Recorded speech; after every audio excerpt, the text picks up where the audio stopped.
મકર સંક્રાંતિના mini વેકેશનના માહોલમાં કાળિયા ઠાકુરના દર્શન સાથે પુણ્યનું ભાથું બાંધવા હજારો ભાવિકો ઉમટી રહ્યા છે। રણછોડરાય મંદિર પરિસર બહાર યજમાનો દ્વારા ભિક્ષુકોને દાન કરવામાં આવ્યું હતું। મોટી સંખ્યામાં ભિક્ષુકો જોવા મળ્યા। યજમાનો દ્વારા તલ, સાંકળી, ઘઉં, ચોખા, બિસ્કિટ, કેળા તેમજ વિવિધ પ્રકારના ધાન્ય અને ફળોનું દાન કરી પુણ્યનું ભાથું બાંધવામાં આવ્યું। આજે મકર સંક્રાંતિના પવિત્ર તહેવાર ઉપર ડાકોરના મંદિરના દર્શન કરવા આવી છું અને સાથે સાથે હિન્દુ ધર્મના પવિત્ર તહેવાર ઉપર આપણે દાન પુણ્ય કરવું જોઈએ।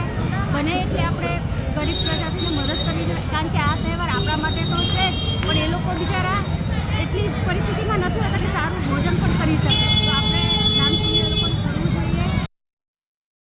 આજે મકર સંક્રાંતિના દિવસમાં ભીષ્મ પિતામહ જે હતા એમણે એમને ઈચ્છા મૃત્યુનું વરદાન હતું। આજના દિવસે એમને પોતાની દેહ ત્યાગ કર્યો।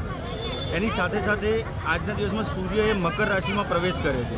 તો અહીં ઇતિહાસની અંદર આજના દિવસનું 365 દિવસમાં આજના દિવસમાં કરેલું દાન એ સૌથી વધારે પુણ્ય કહેવામાં આવે છે। એના જ માટે આજે અમે સાબુદાણાની ખીચડી રણછોડરાયના મંદિરના ચરણોમાં જેટલા બી લોકો છે એ લોકોને પ્રસાદ સ્વરૂપે વેચી રહ્યા છીએ।